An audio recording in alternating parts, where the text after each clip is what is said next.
Plessy v. Ferguson was an 1896 decision by the U.S. Supreme Court that confirmed the principle of separate but equal and minority segregation. The case began in Louisiana in 1892. Homer Plessy agreed to be arrested to test the 1890 law establishing whites-only train cars. Although he himself was 1/8 black and 7/8 white, he was still legally required to sit in the colored car of the train.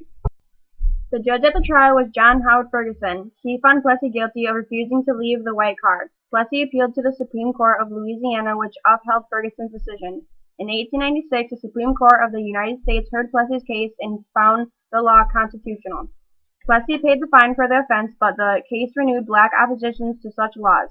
The Plessy decision set the precedent that separate facilities for blacks and whites were constitutional as long as they were equal. The separate but equal doctrine had already been extended to cover many areas of public life, such as restaurants, theaters, restrooms, and public schools. Not until 1954, in the equally important Brown v. Board of Education decision, would the separate but equal doctrine be struck down. From the 1880s into the 1960s, a majority of American states enforced segregation through Jim Crow laws. From Delaware to California and from North Dakota to Texas, many states could impose legal punishment on people for consorting with members of another race. The most common types of laws forbade intermarriage and ordered business owners and public institutions to keep their black and white clientele separated. Here are some examples of some of the various Jim Crow laws. Buses. All passenger stations in the state operated by any motor transportation company shall have separate waiting rooms or space and separate ticket windows for the white and colored races. Alabama. Railroads. The conductor of each passenger train is authorized and required to assign each passenger to the car or the division of the car when it is divided by a partition designated for the race to which such passenger belongs. Alabama. Education. The schools for white children and the schools for Negro children shall be conducted separately. Florida.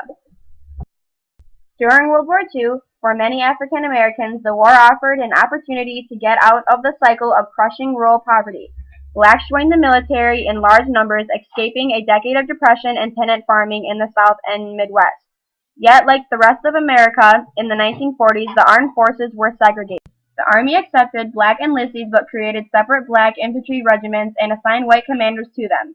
The Army Air Corps' Black Fighter Wing was completely separate, training at an all-black university at Tuskegee, Alabama. The Navy segregated Negro units and gave them the most menial jobs on ships. And the Marines, at least initially, didn't even accept African Americans. At every training base, black and white soldiers were kept apart. But in the chaos of war, segregation broke down. It's hard to keep the races apart when both are being attacked. When black, Hispanic, and Native American soldiers returned from the war, they found a country that still did not grant them full rights, but a movement for expansion of the civil rights had been born. Some black soldiers who had left farm jobs in the South decided not to return home. Instead, they moved to cities looking for work that was similar to what they had learned in the armed forces. This movement represented an intensification of the black migration that began around the turn of the century. The Civil Rights Movement was a series of worldwide political movements for equality before the law that peaked in the 1960s. In many situations, it took the form of campaigns of civil resistance aimed at achieving change by nonviolent forms of resistance. In some situations, it was accompanied or followed by civil unrest and armed rebellion. The process was long and tenuous in many countries, and many of these movements did not fully achieve their goals, although the efforts of these movements did lead to improvements in the legal rights of previously oppressed groups of people. Martin Luther King was a great American who worked for civil rights in the United States in the 1950s and 60s. He fought for the rights of African Americans, and many people, blacks as well as whites, supported him. Martin Luther King saw how badly black people were treated, and during the 1950s he became involved in the civil rights movement. I have a dream that my 4 children will one day live in a nation where they will not be judged by the color of their skin, but by the content of their character. Martin Luther King, Jr.